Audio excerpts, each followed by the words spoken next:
الحمد لله نحمده ونستعينه ونستغفره ونؤمن به ونتوكل عليه ونعوذ بالله من شرور أنفسنا ومن سيئات أعمالنا من يهده الله فلا مضل له ومن يضلله فلا هادي له وأشهد أن لا إله إلا الله وحده لا شريك له وأشهد أن سيدنا وسندنا ونبينا ومولانا محمدا عبده ورسوله صلى الله تعالى عليه وعلى آله وأصحابه وبارك وسلم تسليما كثيرا أما بعد فأعوذ بالله من الشيطان الرجيم بسم الله الرحمن الرحيم والفجر وليال عشر والشفع والوتر والليل إذا يسر هل في ذلك قسم لذي حجر آمنت بالله صدق الله مولانا العظيم وصدق رسوله النبي الكريم ونحن على ذلك من الشاهدين والشاكرين والحمد لله رب العالمين. بزرگان محترم اور برادران عزیز، اب سے 6 دن کے بعد یا ہو سکتا ہے کہ 5 دن کے بعد ذوالحجہ کا مہینہ شروع ہونے والا ہے، یعنی اگلے جمعہ آنے سے پہلے انشاءاللہ ذوالحجہ کا مہینہ شروع ہو جائے گا. اللہ تبارک و تعالی نے اس مہینے کو بھی ایک منفرد خصوصیت عطا فرمائی ہے اور اس کے خصوصی فضائل بیان فرمائے ہیں. یہ اللہ تبارک و تعالی کا فضل و کرم ہے کہ یوں تو سال کے 12 مہینے اور مہینے کے 30 دن اور دن کے 24 گھنٹے سب اللہ تبارک و تعالی کے پیدا کیے ہوئے ہیں، سب ایک جیسے ہیں دیکھنے میں. دن کے وقت سورج نکلتا ہے، رات کو غروب ہو جاتا ہے، اندھیرا ہو جاتا ہے. دیکھنے میں سارے دن ایک جیسے ہیں، سارے مہینے ایک جیسے ہیں، سارے سال ایک جیسے. لیکن کسی خاص زمانے کو اللہ تبارک و تعالی اپنے فضل و کرم سے منتخب فرما لیتے ہیں اپنی خصوصی رحمت نازل کرنے کے لیے،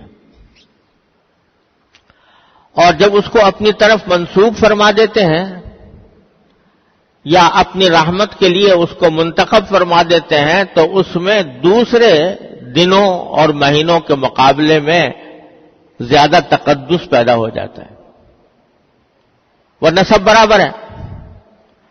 جو کچھ تقدس پیدا ہوتا ہے وہ اللہ جل جلالہ کے اس خاص وقت یا زمانے کو منتخب فرمانے کی وجہ سے ہوتا ہے. جیسے رمضان کا مہینہ اللہ تبارک و تعالی نے منتخب فرمایا اپنی خصوصی رحمتوں کے نزول کے لیے، عبادتوں کی قبولیت کے لیے، اور اللہ تبارک و تعالی نے اپنی رحمت کے دروازے اس میں کھول دیے تو رمضان کا مہینہ مقدس ہو گیا. ورنہ اس میں اور دوسرے مہینوں میں ظاہری اعتبار سے کوئی فرق نہیں، لیکن اللہ تبارک و تعالی نے اس کو منتخب فرما لیا تو اس میں تقدس پیدا ہو گیا. یہ کیوں کرتے ہیں؟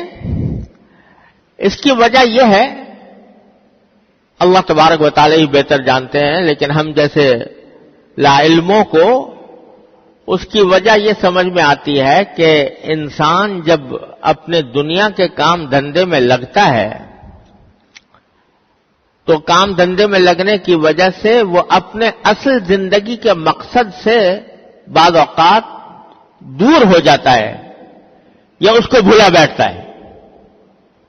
پیدا تو ہوا تھا اللہ تبارک و تعالیٰ کے ساتھ تعلق قائم کرنے کے لیے، اللہ تعالیٰ کی بندگی کرنے کے لیے، اللہ جل جلالہ کی اطاعت کرنے کے لیے۔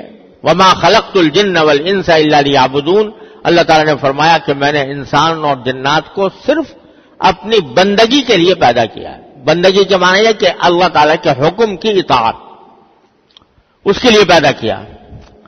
لیکن جب ہم دنیا کے کام دھندے میں لگتے ہیں، تجارت میں، زراعت میں، ملازمت میں، پیسے کمانے میں اور انسانوں کے ساتھ میل جول میں، بیوی بچوں کے ساتھ ہنسنے بولنے میں، تو اپنے اس مقصد سے جس کے لیے ہم دنیا میں آئے تھے بعض اوقات غافل ہونے لگتے ہیں، اور اس غفلت کے نتیجے میں اللہ تبارک و تعالیٰ کے ساتھ جو تعلق قائم ہونا چاہیے تھا اس میں کمزوری آنے لگتی ہے۔ تو تھوڑے تھوڑے وقفوں سے اللہ تبارک و تعالیٰ کسی خاص دن یا کسی خاص رات یا کسی خاص ہفتے یا کسی خاص مہینے کو کہہ دیتے ہیں یہ ہمارا ہے، اور ہم نے اس کو اپنی خصوصی رحمتیں نازل کرنے کے لیے منتخب فرمایا ہے، تاکہ بندے جو ذرا دور بھٹکے جا رہے ہیں وہ ان خاص دنوں میں اللہ تعالیٰ کے قریب آ جائیں اور اللہ تبارک و تعالیٰ کی عبادت کر کے، اللہ تعالیٰ کی طرف رجوع کر کے، اللہ تعالیٰ کے ساتھ تعلق قائم کر کے اپنا وہ کمزور پڑتا ہوا تعلق اس کو مضبوط بنا لیں۔ اس لیے تھوڑے تھوڑے وقفوں سے اللہ تبارک و تعالیٰ فرماتا ہے یہ رات بڑی تمہارے لیے رحمت والی ہے، یہ دن تمہارے لیے بڑا کارآمد ہے، یہ مہینہ تمہارے لیے بہت رحمتوں کا موجب ہے، تاکہ بندے اس کی وجہ سے جو دور بھٹکے جا رہے ہیں ان کو قریب لایا جائے۔ تو یہ رمضان مبارک سے لے کر اور ذوالحجہ اور محرم تک ایک اللہ تبارک و تعالیٰ نے سلسلہ رکھا ہے۔ رمضان کا مہینہ آیا تھا، رحمتوں کا مہینہ، اس کے ختم ہوتے ہی شوال شروع ہو گیا، اور شوال سے حج کے مہینے شروع ہو جاتے ہیں، اشہر الحج۔ الحج اشہر معلومات، قرآن کریم میں فرمایا کہ حج کے کچھ متعین مہینے ہیں، وہ شوال سے شروع ہوتے ہیں۔ شوال آتا ہے، ذی القعدہ آتا ہے، اور پھر ذوالحجہ کے 10 دن بلکہ 12 دن وہ حج کے لیے اللہ تعالی نے مخصوص فرمائے ہیں۔ ان میں بھی شوال اور ذی القعدہ جو ہے یہ حج کی تیاری کے لیے ہیں۔ پہلے زمانے میں جب لوگ سفر کرتے تھے تو مکہ مکرمہ تک پہنچنا کوئی ایسا نہیں تھا کہ صبح کو بیٹھے اور 3 گھنٹے میں پہنچ گئے، بلکہ مہینے لگتے تھے۔ تو اس لیے شوال کے مہینے سے اللہ تبارک و تعالیٰ نے اشہر حج کا آغاز فرمایا، گویا یہ حج کی تیاری کے ایام ہیں، حج کے سفر کی تیاری کے ایام ہیں۔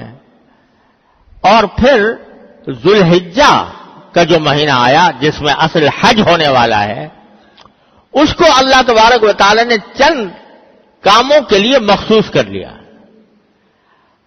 اس کام کے لیے مخصوص کر لیا کہ اس میں بعض عبادتیں ایسی ہیں جو اسی ذوالحجہ کے مہینے میں ہی ادا کی جا سکتی ہیں، وہ اور دنوں میں نہیں ہو سکتے۔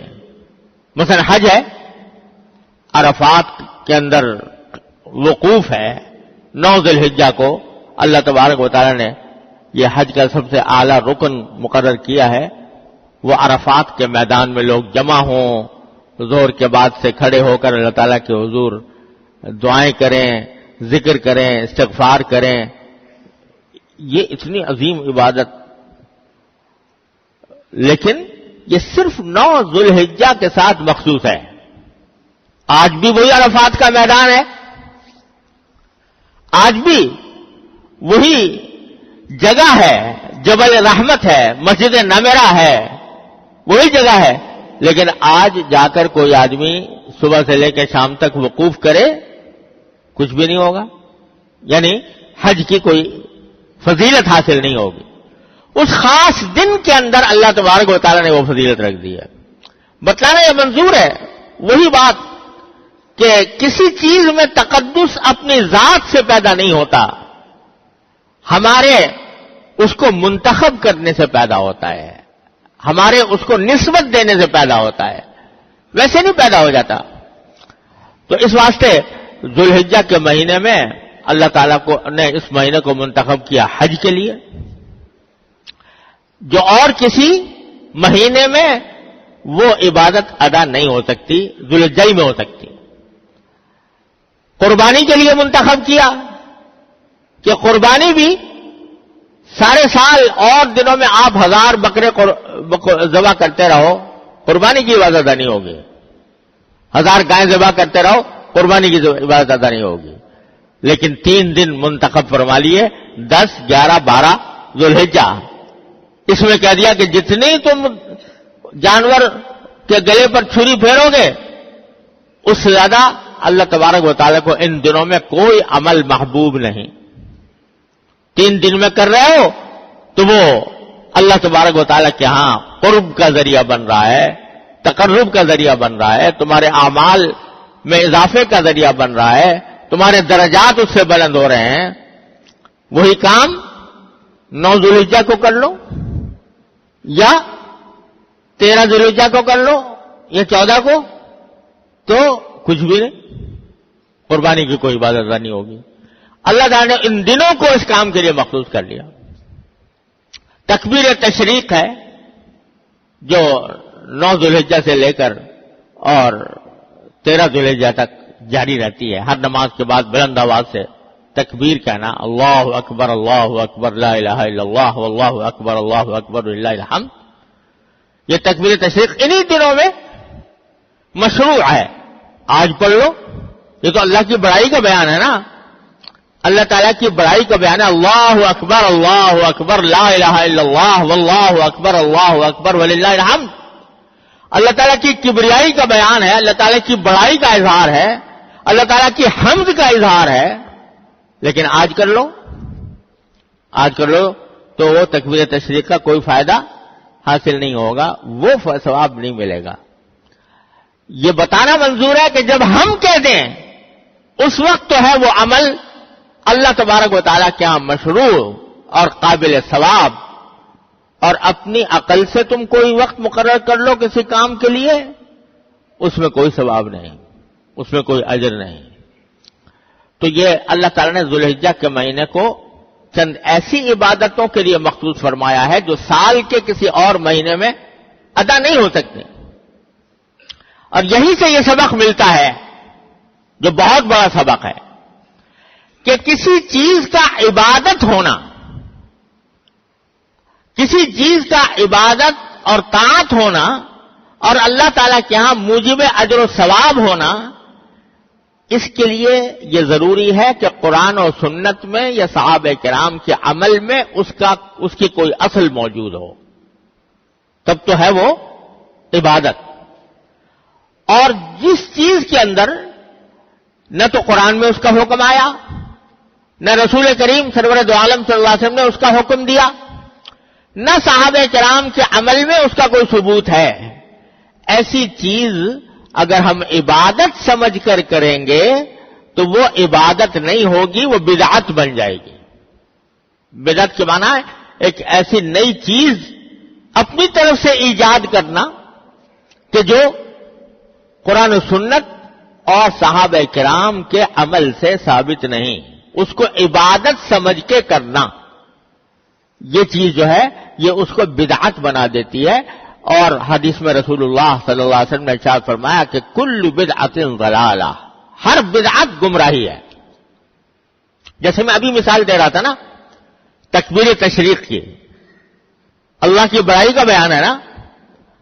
اگر کوئی شخص یہ کہے بھائی ان دنوں میں تو خیر ہے ہی، میں یہ طریقہ جاری کرتا ہوں کہ ذوالقعدہ کی جو ہے آخری عشرے میں بھی بلند آواز سے ہر نماز کے بعد اللہ اکبر پڑھنا چاہیے زور زور سے، جیسے کہ تکبیر تشریق پڑھی جاتی ہے ان دنوں میں. آج اگر کوئی یہ کہے اور ساتھ ہی یہ بھی کہے کہ یہ بھی عبادت ہے، یہ سنت ہے، تو یہ عمل کیا بن جائے گا؟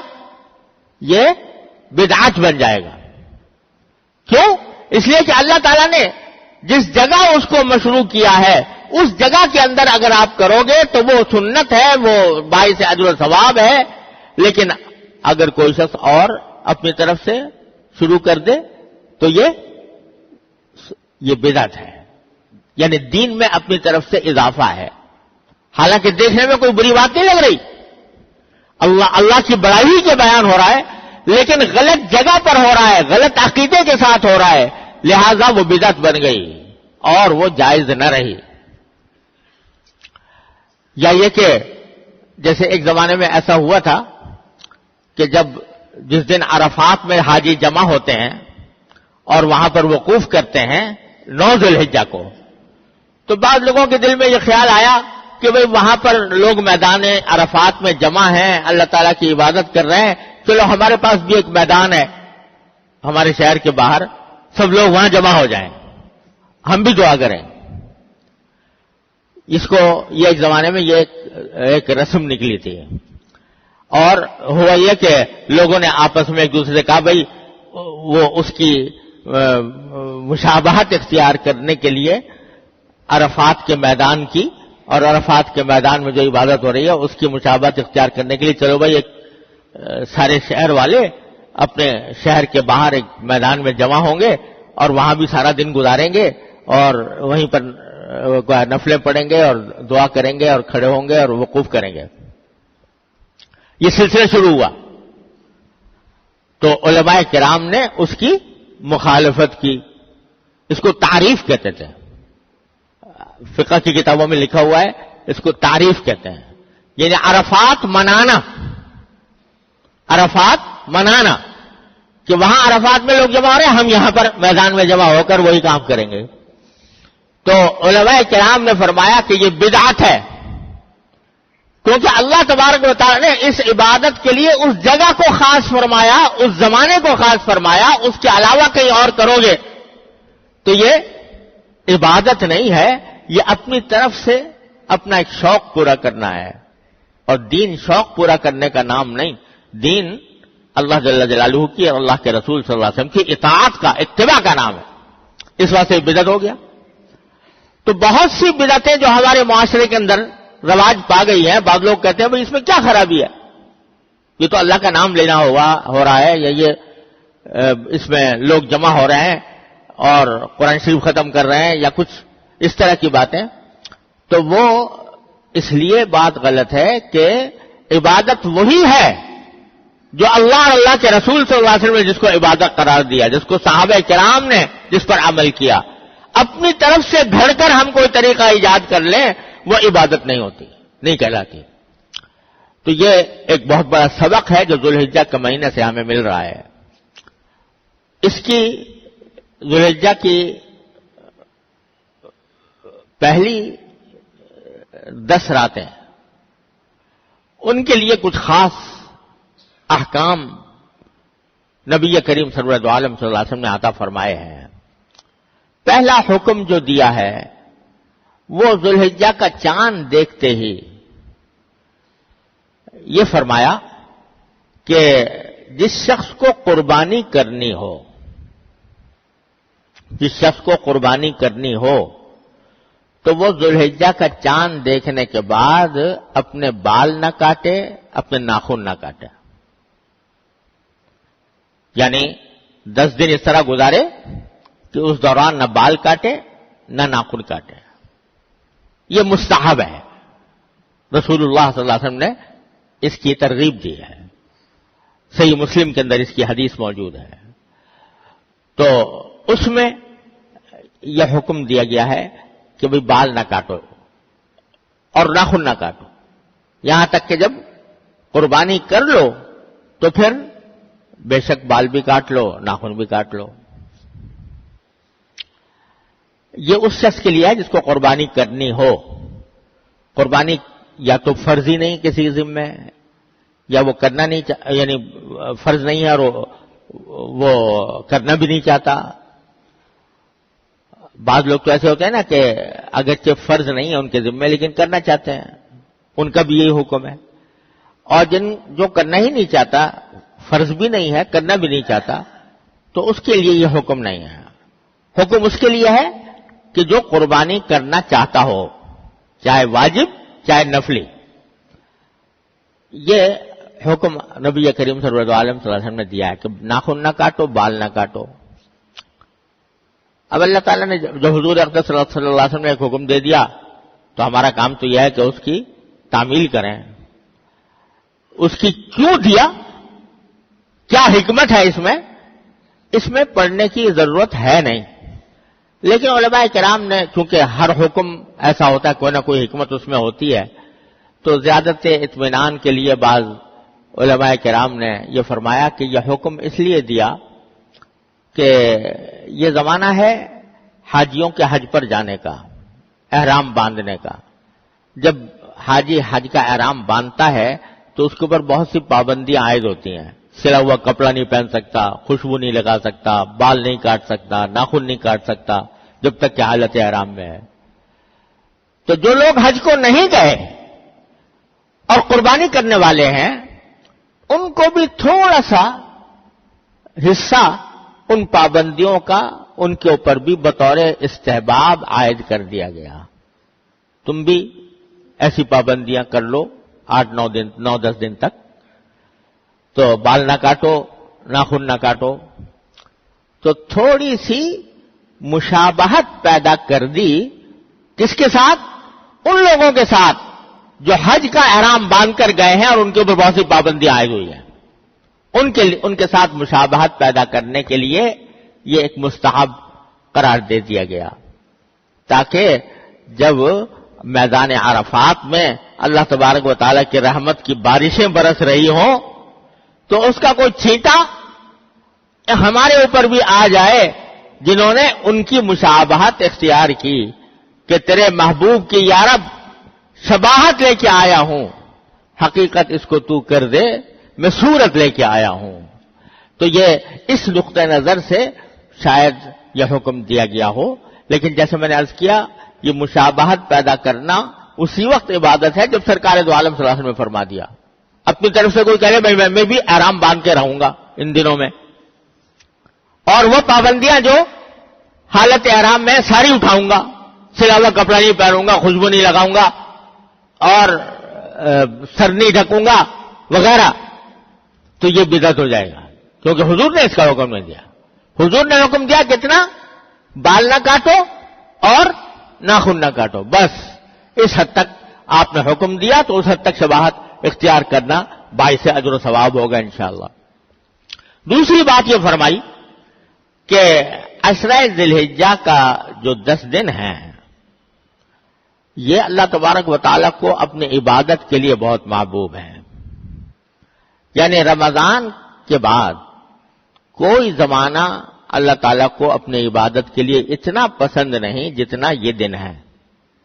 اور رسول کریم صلی اللہ علیہ وسلم نے ارشاد فرمایا کہ اس دن کا یہ پورے دن جو ہیں، ان میں سے جس دن بھی آدمی روزہ رکھے، ایک دن کا روزہ سال بھر کے روزے کے برابر ہے۔ تو 9 دن روزے کے ہیں، 10واں دن تو عید کا ہے، اس میں روزہ رکھنا حرام ہے، لیکن 9 دن جو ہیں ان میں سے جس دن بھی آدمی روزہ رکھے تو ایک دن کا روزہ 1 سال کے روزوں کے برابر ہے، جتنی بھی اللہ تعالیٰ توفیق عطا فرما دے۔ اور یہ جو راتیں آ رہی ہیں، 10 کی 10 راتیں، پہلی رات سے لے کر 10ویں رات تک، ہر رات کی عبادت شب قدر کی عبادت کے برابر ہے۔ اللہ تعالیٰ نے اتنی اس کو فضیلت عطا فرمائی ہے، لہذا اگلے جمعہ سے پہلے انشاءاللہ یہ راتیں شروع ہو جائیں گی۔ اللہ تبارک و تعالیٰ اپنے فضل و کرم سے، اپنی رحمت سے ہمیں ان راتوں سے اور ان دنوں سے صحیح فائدہ اٹھانے کی توفیق عطا فرمائے۔ وآخر دعوانا الحمدللہ رب العالمین۔